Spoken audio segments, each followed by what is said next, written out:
ሆነው እየተጫወቱ እያለ ሳቋንና ፈገግታዋን ያስታውሳል። እስኪ አንድ ሰው ማፍቀር ያለበት አንድ ብቻ ነው እንጂ ሁለት ማፍቀር የለበትም። አንድ ባለትዳር ነው፣ ሁለተኛ ደግሞ ፍቅረኛ ይዟል፣ የጓደኛውን ጓደኛ። እንግዲህ ሄቨን እነዚህ ልጆች ስታውቃችሁ ምን ልትል ይሆን? በጣም ይገርማል፣ በጣምም ያሳዝናል። አንዳንድ ጊዜ ጓደኛ አዝሮ የራሳችሁን ባል የሚፈልግ ከሆነ በጣም ያስጠላልና ከዛም በኋላ ላይ እሱም ፈገግ እያለ እሷም ደግሞ በመንገድ ላይ እየመጣች ተገናኙ። እኔ እኮ እንደዚህ እንደናፈቀኝ ስደውልሽ አታነሽም፣ በጊዜ እኮ ቤት መጥቼ ነበር ይላታል። የለሁም ነበረ ምናምን ትለዋለች። ደውዬልሽ ነበረ፣ አይ አላየሁትም እና ነው ስልኬን ትለዋለች። እሺ ቁርስሽን በልተሻል ይላታል። አልበላሁም፣ እኔማ አንተን ሳላይ ብዬ አልበላሁም ትለዋለች በሚገርም ሁኔታ። እሱም ደግሞ በቃ ነይ እንሂድና ወደ ምግብ ቤት ሄደን እንብላ ይላታል። ምግብ ቤት ሄዱና ጁስ ምናምን ይጠጣሉ። ከዚ እሷ ደግሞ ሽቶ ገዝታ ሰጥተዋለች። ከዛም በኋላ እሱም ደግሞ ሽቶውን በቃ ሽንት ቤት ገብቶ ሽቶውን ሊረጭ ተነሳ። ከዛም በኋላ እሷም ደግሞ በዛ በጁስ ላይ ምን እንዳደረገችበት አይታወቅም። እሷም ደግሞ በመጠበቅ እሱን እየጠበቀችው ነው። እሱም ደግሞ እንዴት እኮ እንደምወድሽ እኮ ምን ቃል አለኝ ብሎ ይላታል።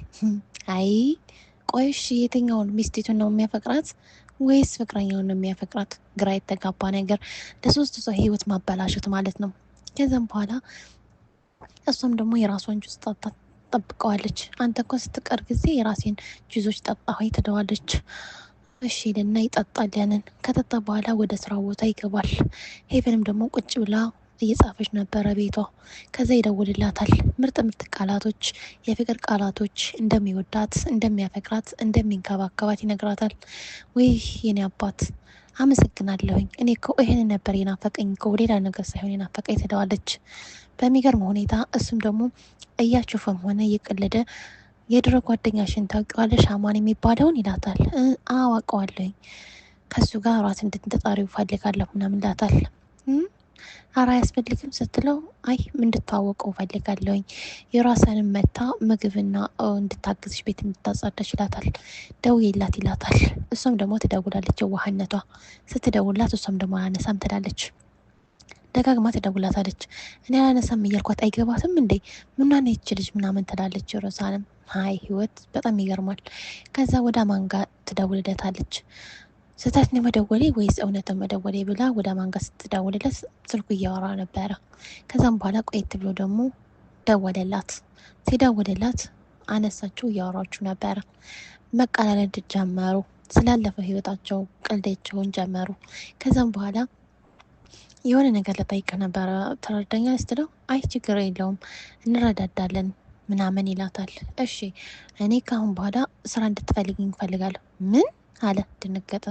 እንዴ ስራ ፈልግልኝ ትላለች፣ ችግር አለ እንደ ቤት ውስጥ ሲላት አይ እኔ ያንንማ እንድትጠይቀኝ አልፈልግም፣ ስራ ፈልግልኝ ያልኩህ አለችው። ከዛ እሱም ደግሞ እሺ ሞክራለሁ ፈልጋለሁኝ ይላል።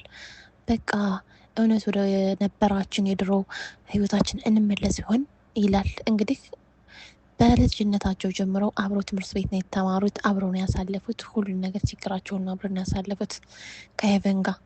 ከዛም በኋላ እሱም ደግሞ ፈገግ እያለ ስራውን መፈለግ ጀመረ። ደወለ። ሲደውል የባለፈው ስራ ተይዟል እንደ ሲለው አይ አልተያዘም ይለዋል። በጣም ጥሩ ነው እፈልገዋለሁ እሱን ስራማ ይለዋል። አባቷ ጋር ይደውልና አገኘሃት እንደ ይለዋል። አዎ አግኝቻታለሁ እና አወራችሁ? አዎ አውርተናል ደህና ናት ይለዋል። በሚገርም ሁኔታ አንዳንድ ጊዜ ጥሩም ጓደኛ ለጥሩ አለ፣ መጥፎም ደግሞ ለመጥፎም አለ። እሱም ደግሞ ለህይወቷ ውስጥ እንዲገባ አይፈልግም በእርግጥ በትዳሯ ውስጥ። ከዛም ሄቨን ደግሞ እሺ ብላ ትዘጋለች። እሷም ደግሞ ባሏ ደግሞ ባላብስ መሰረት ጓደኛዋ ማለሳችላትም ምግቧን ገብታ ሰራርታ ጨርሳ እየጠበቀች ነበረ። ቡናዋን አዘጋጅታ ነበረ። ባልተብየው መጣ። ከዛ ሳማት። እንዴ ብቻሽን ነሽ እንደ ዩሮስ አይለችም እንደ ሲላት አይ የለችም ትለዋለች። የለችም እሺ ይላታል። ግን እኮ እሷ ከዚህ ከቤት መውጣት አልነበረባትም፣ በጣም እየተበላሸች ነው ይላታል። አስባችሁታል? የምትኖረውም ከሷ ጋር ነበረ። በኋላ ላይ ግን ሁለታቸው ፍቅራቸው እንዳይታወቅባቸው ብሎ ከቤት ነው ያወጡት። ለብቻቸው ነው የሚያወሩት። አንድ ቀን እዛችኛይቱ ጋር፣ አንድ ቀን ሚስቱ ጋር እያለ ማለት ነው። ከዛም በኋላ እሷም ደግሞ ይደውልላታል። እየጠበቅንሽ እኮ ነው አትመጭም እንደ ይላታል። በሚገርም ሁኔታ እሷ ያዘጋጀችው ነገር ሌላ ነው። ሄቨን እርጉዝ ናትና ልጇን አወርዳለሁ እያለች ነው። የኔን ህይወትማ እንድትበጠብጠው አልፈልግም። አላማዬን ደርሽ ድራሽ ቦታ ሳልደርስ እንድፈርስብኝ አልፈልግም ትላለች ሮዛን። በሚገርም ሁኔታ ከፍቅረኛዋ ጋር የተመካከሩት ነው። የዋህ ደግሞ የዋህ ናት ሄቨን። ያው እንግዲህ ለባሏ ያላት ክብርና ብዙ ነገሮች ናቸው እና በጣም በሚገርም ሁኔታ እያሳለፈች ነው። ከዚያም በኋላ አማን ደግሞ ይደውልላታል። ስደውልላት እኔ አሁን እኮ የደወልኩልህ በጣም እየተቀላለዱ ደግሞ እያወሩ ነበረ። ቤቴ ምግብ እራት እንድትመጣ ፈልጋለሁ ትለዋለች። እንዴ ማን ያዘዘው? እርግጠኛ ነኝ ባልተቤትሽ ነው አይደለም ምናምን ስላት፣ አዎ በእርግጥ እሱ ነው ይህንን ነገር ያመጣው ትለዋለች። እንደዛ ነው እሺ ምናምን ይላታል። እሱም ደግሞ ከዛ እመጣለሁኝ እሺ ይላታል። ማስታወስ ጀመረ። ትምህርት ቤት እያሉ ያሳለፉት ላይፍ ወይንም ደግሞ ተቀምጠው የሚያሳልፉትን ላይፍ አስታወሰ። በቃ የሆነ የምትፈልገውን ነገር ረሳ። ያንን ነገር አስታውስ እያለችው ነበረ። ማስታወስ ደግሞ አልቻለም አማን።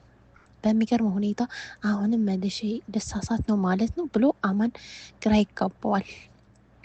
የሮዛንም ደግሞ ብቻዋን ቁጭ ብላ መንገድ ላይ ነበረ። የሆነ የምታስበውና የምታወጣ የምታወርደው ነገር እያጣች እየፈለገች ነበረ። የሆነ ሰው ይመጣና በአባቷ ሲመጣ ይጠራታል። ድንግጥ ትላለች። እንዴ እንዴት ጠራኸኝ ብዬ እኮ ነው። በቃ የሆነ ነገር አላትና እሺ በቃ አመሰግናለሁ ብላ ትለዋለች ልጁንም። ከዛም እሱም ደግሞ ቻው ብሏት ይሄዳል። ከዛ እሱም ደግሞ መጓዘን ትቀጥላለች። በሚገርም ሁኔታ አቢል እንግዲህ እንደምታውቁት በመንገድ ላይ ለሆነ ሰው ብር ይሰጣል። ቆይ ያንን ብር ደግሞ ያኔ ለተቸገረ ሰው ነው የሚሰጠው። ያ ሰው ደግሞ መልካምነቱን አይቶ ለሱ ጥሩ ነገር ነው የሚያስብለት። ቆይ እሺ እሱ እንደዛ የሚያደርግ ከሆነ መልካም ስራ እሰራለሁኝ እያለ መንገደኞችን የሚረዳ ከሆነ ለሚስቱ ታማኝነት ለምን አልሆንም?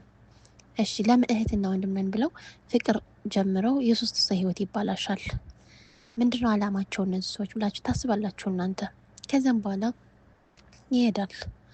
አይ አንዳንድ ጊዜ የዋህነታችን ሴቶች እኮ ስንባል ብዙዎች እንጠቃለን።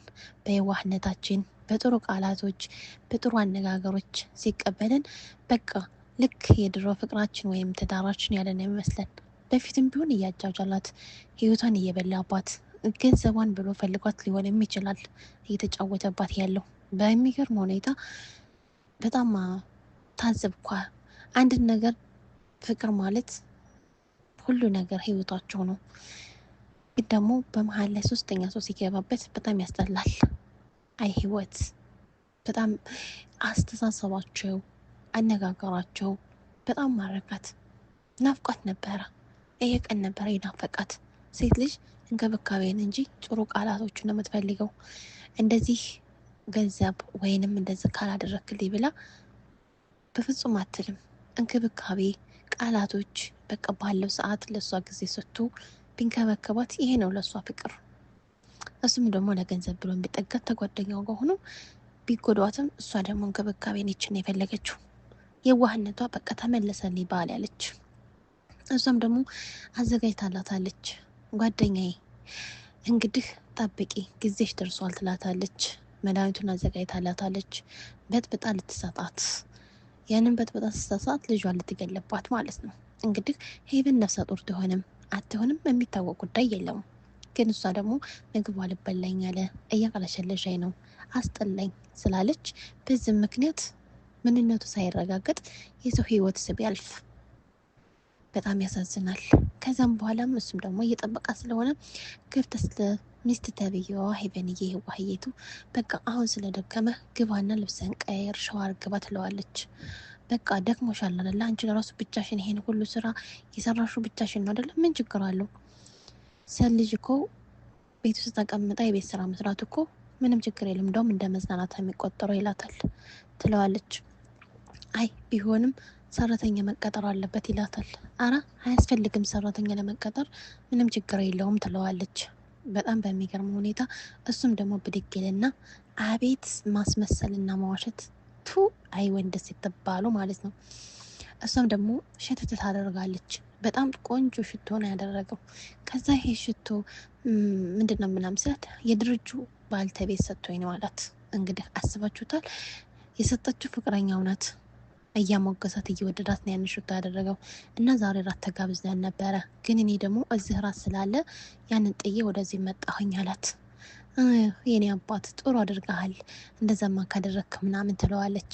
በጣም አሪፍ ነው፣ እንኳን ደስ ያላችሁ ትለዋለች በየዋህነቷ ልቧ። አቤት ማስመሰል። እሱም ደግሞ ተነስቶ ወደ መታጠቢያ ቤት ይሄዳል። አማንም ደግሞ እያስታወሰ ነበረ፣ መርሳት ጀመረ። ጓደኛውም ደግሞ ጠብቂኝ ጓደኛዬ መጣሁልሽ ተዘጋጅልኝ ትላታለች።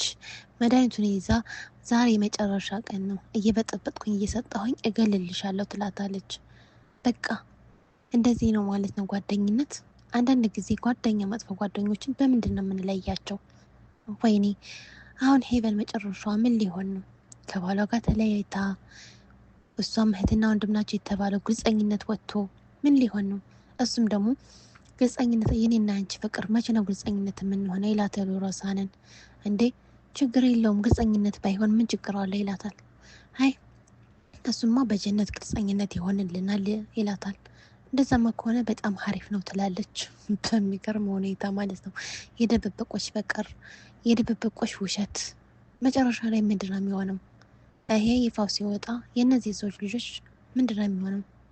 እዚህ ላይ ያበቃል። ቀጣይ እስከምንገናኝ ድረስ አሰላሙ አሌይኩም ወራህመቱላሂ ወበረካቱ።